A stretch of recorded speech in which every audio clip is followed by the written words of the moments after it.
Ғаламнан ақпарат, энергия өзгеруде. Ғаламдық күштер мәлім етті. Жердің энергиясы енді 3 ауысым бойынша жаңғырып тұр. Таңертең, түскі, түнгі кезеңдерде энергия пішіні мен жиілігі өзгереді. Бұл тербелістер биік өркениеттердің бағыттаушы ықпалы. Бұл көрінбейтін, бірақ баршаға әсер ететін үлкен өзгеріс. Біз енді уақытты сағатпен емес, тербелістермен сезінетін сатыға өттік. Жердің энергиясы таң, түс, түн сәттерінде түрліше дірілдеп тұр. Немесе керісінше, әр адамда әр кезеңде әр түрлі болып өзгеруі мүмкін. Таңда сана ашылады, көңіл көтеріліп, жан сергейді. Түсте ішкі апатия мен бостық, рух пен тәннің алмасу кезеңі. Кешкісін ұйқысыздық пен толассыз ойлар. Бұл ақпарат жүктемесі жоғарғы жиіліктердің ағзаға енуі. Кейде бұл күй шаршатуы мүмкін. Қуатың толып төгілуі жүйкеңе ауыр, бірақ бұл дағдарыс емес, бұл тылсым үйлесімге бет алған өтпелі шақ. Сонымен қатар галактикада жаңа планеталар ашылып жатыр. Бұл жай астрономиялық оқиға емес, бұл адамзаттың сана көкжиегін кеңейтуге дайын екенін білдіретін белгі. Биік өркениеттер, көрінбейтін бағыттаушылар енді үнсіз емес, олар бізбен сезім арқылы сөйлесуде.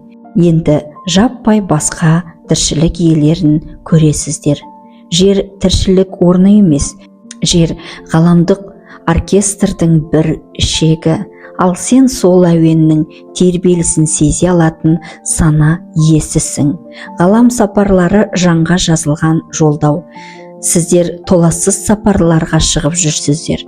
Бұл жай ғана саяхат емес, бұл рух тарапынан берілген тапсырма. Кездейсоқ ештеңе жоқ. Қай жерге барсаңыз да, ол мекен сізге тән. Қай қалада болсаңыз да, сол топырақтың бір нүктесінде сіздің тарихыңыздың ізі жатыр.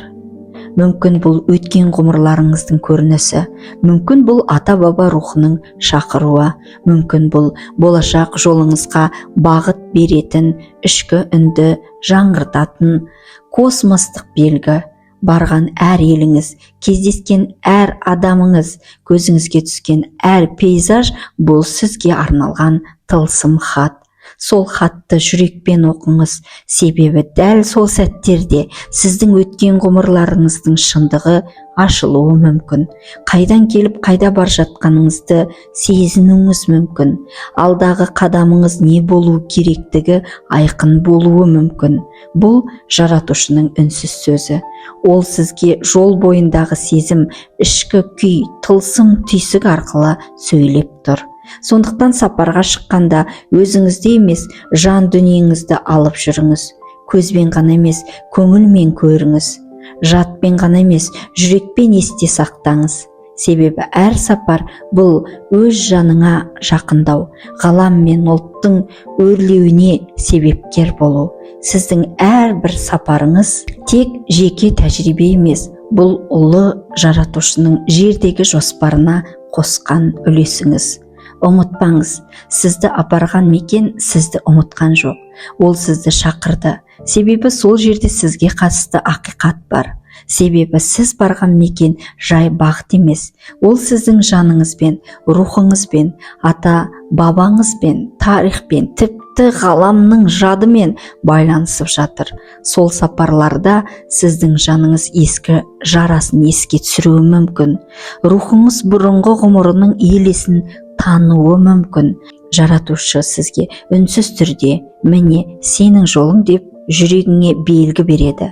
Сол себепті әр сапарда сезімге, ішкі күйге, жүрек үніне мұқият болыңыз. Себебі дәл сол үнде сіз кім едіңіз, не үшін келдіңіз, алда не істеуіңіз керек деген мәңгілік сұрақтардың жауабы жасырулы. Сіз барған әр мекен сіздің кодыңызды ашатын кілт.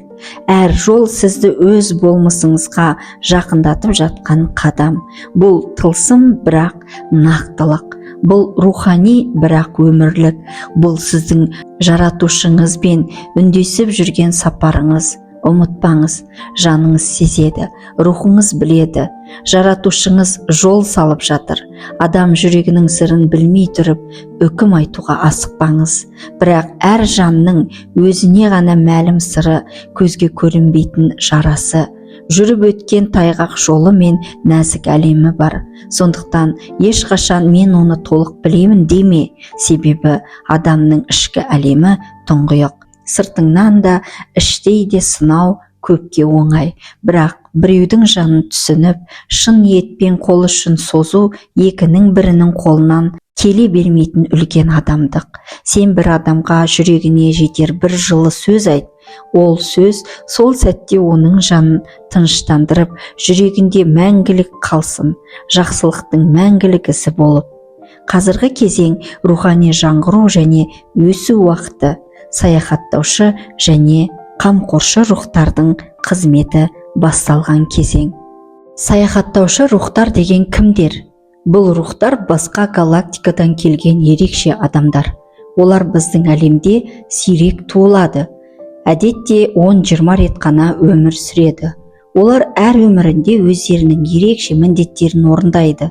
Адамдарға рухани көмектесу, ояту және жақсы істер жасау. Миссияларын бітірген соң өздері келген галактикаға қайта оралады. Олар шынайы саяхатшылар, ғарыштық кеңістікті аралап, әртүрлі планеталар мен жұлдыздарда болған. Қамқоршы рухтар деген кімдер? Бұл рухтар тұтас ұлт үлкен топтарға көмек етуге келгендер. Кейде өмірлері қиындыққа толы болады, бірақ олар бұл қиындықтарды көтеріп, басқаларға жол көрсетеді.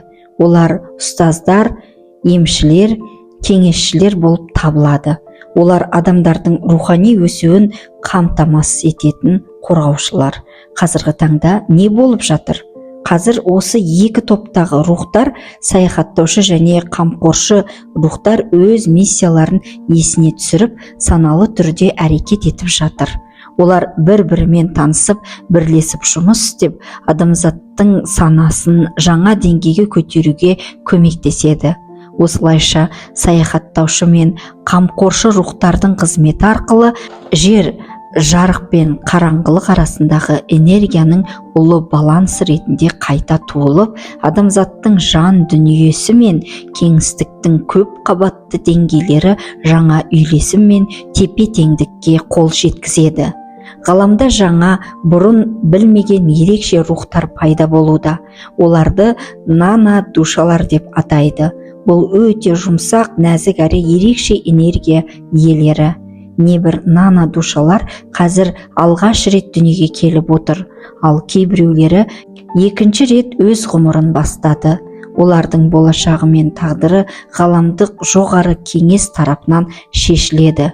Қайта өмірге келуіне рұқсат беріледі ме, әлде жойылып кету керек пе? Егер бұл ұсақ рухтар жер планетасына ешқандай пайда әкелмесе, оларды қайта тірілтуге мүмкіндік берілмейді, яғни қайта туылмайды мүлде, және олар қысқа мерзім ішінде ғарыш кеңістігіне кері қайтарылады.